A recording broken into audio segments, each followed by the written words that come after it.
Question number 20. Which feature on statutory graph will be more suggestive of bacterial pneumonia than viral pneumonia cavitation?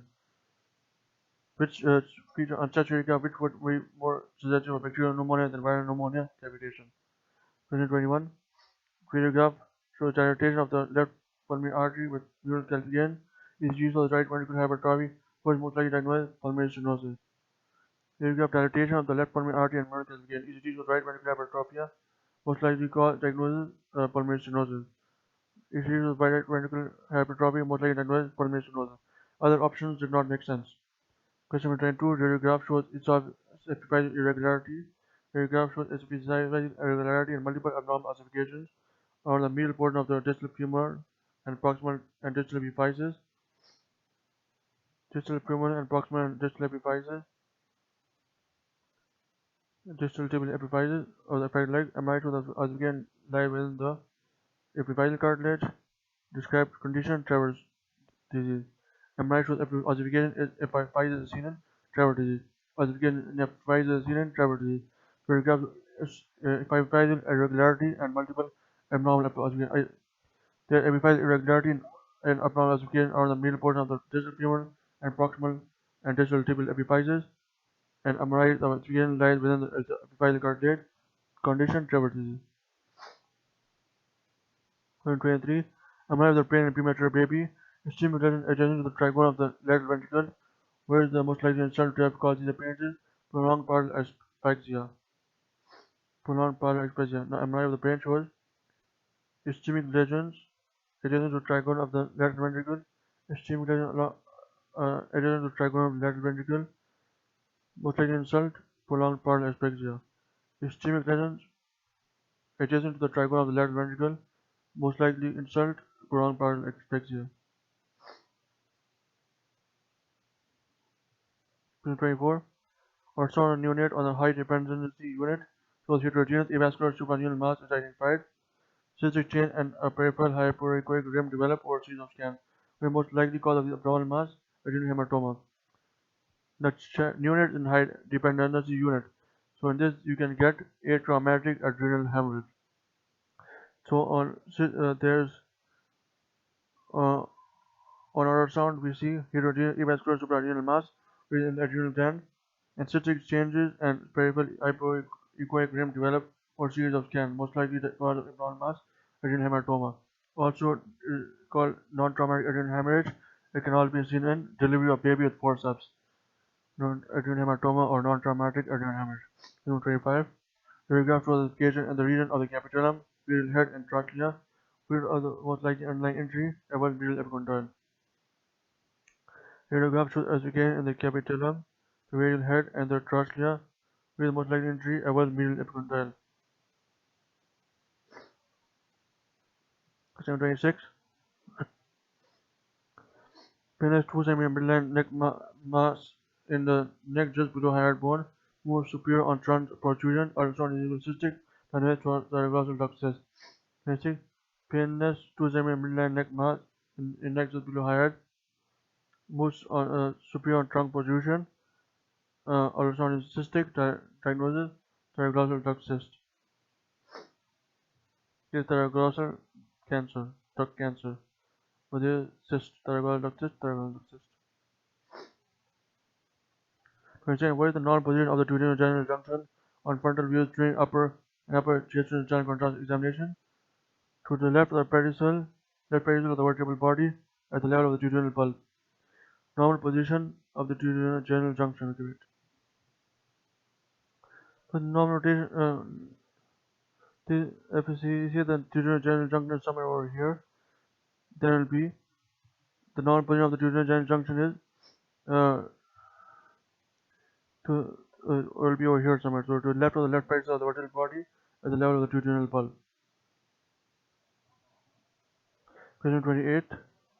Mixed-range stereogram contrasts from bladder enters both ureters and reaches the pelvis and collides bilateral without any unitract dilatation. What grade is vesicoureteral reflux? Grade 2. Contrast from the bladder enters both ureters and reaches the pelvis and collides without any unitract dilatation. Grade 2. Grade 3 with pelvic system dilatation. Grade 4 blunting of fornix. Grade 5 loss of papillary impression and fornix. Number 29. In hyaline membrane disease, what is the first feature used to see on chest radiograph in initial stages? Granularity in both lungs. In hyaline membrane disease, what is the first feature used to see on chest radiograph in the initial stages? Granularity in both lungs. In hyaline membrane disease, what is the first feature used to see on chest radiograph in the initial stages? Granularity in both lungs. 38-year-old boy, sudden onset of severe unilateral testicular pain most likely caused torsion of testes. 8-year-old boy, sudden onset of severe unilateral testicular pain most likely caused torsion of testes. 31. Regarding reduction of interception in children, which of these features a feature of hydrostatic reduction using barium rather than pneumatic reduction using air? Lower intracolonic pressure. In air procedure, we can increase pressure above a threshold. Again, interception or in children, which of these feature of the feature of hydrostatic reduction using barium rather than pneumatic reduction using air? Lower intracolonic pressures using hydrostatic reduction with barium. In air procedure, we can increase pressure over a threshold. 32. Which best describes the pattern of normal myelination of the brain in the first 9 months of life?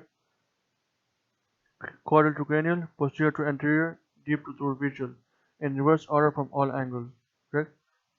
Pattern of normal myelination of brain in the first 6 months of life: caudal to cranial, posterior to anterior, deep to superficial. It is all in the reverse order from all angles. Question number 33. CT scan shows 10 cm mass appearing in the left adrenal gland with cystic areas in keeping with hemorrhage and necrosis.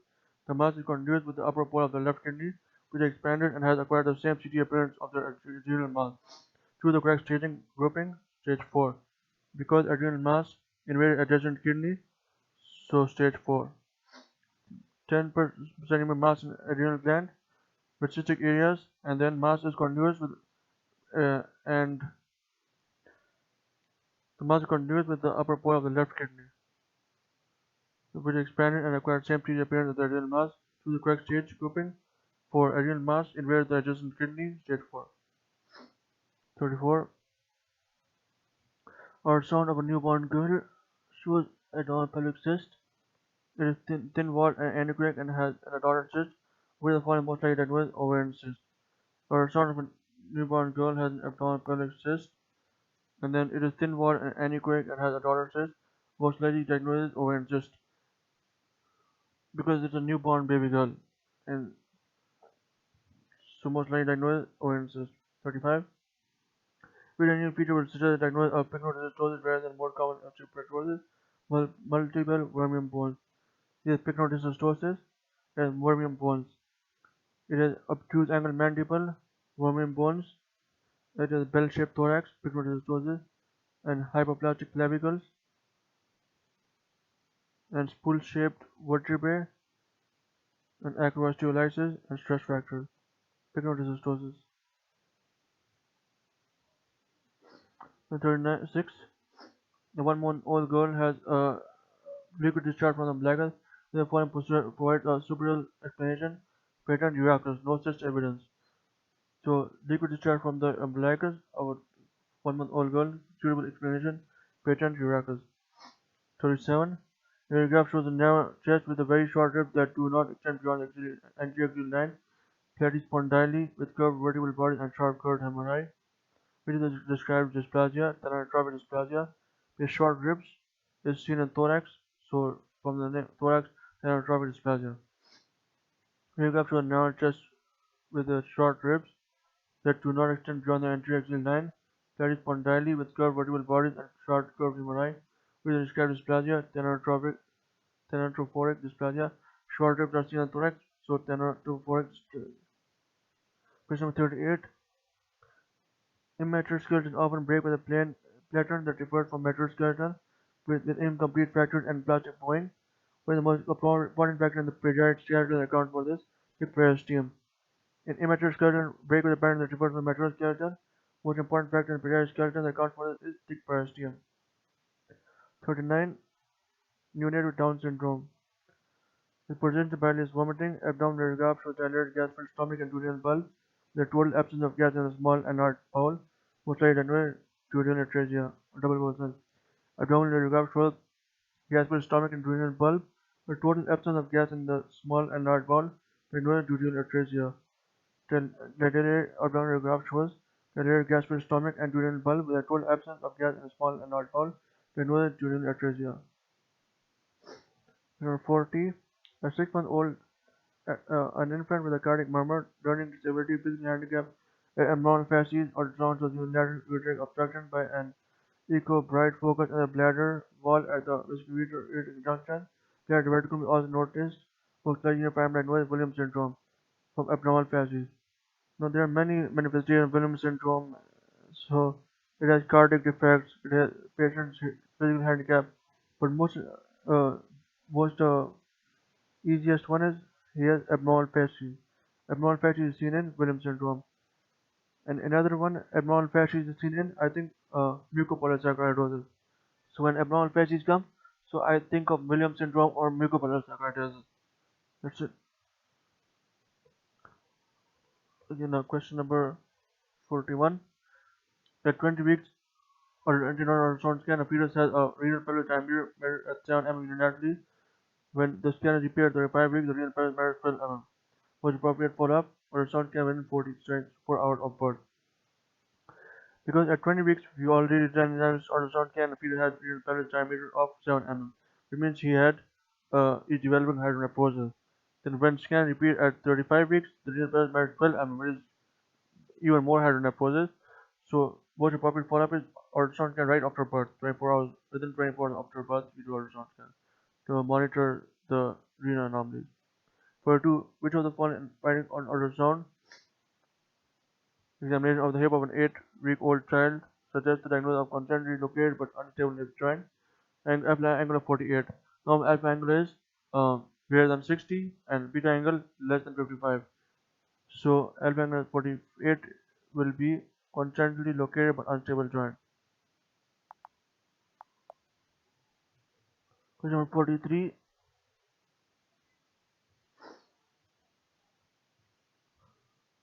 A 10-year-old girl being treated for acute lymphoblastic leukemia with a sudden onset of weakness. Leukocyte count is well below 1 lakh and platelet count is well below 10,000. The following imaging technique is most likely to demonstrate the cause of the signs.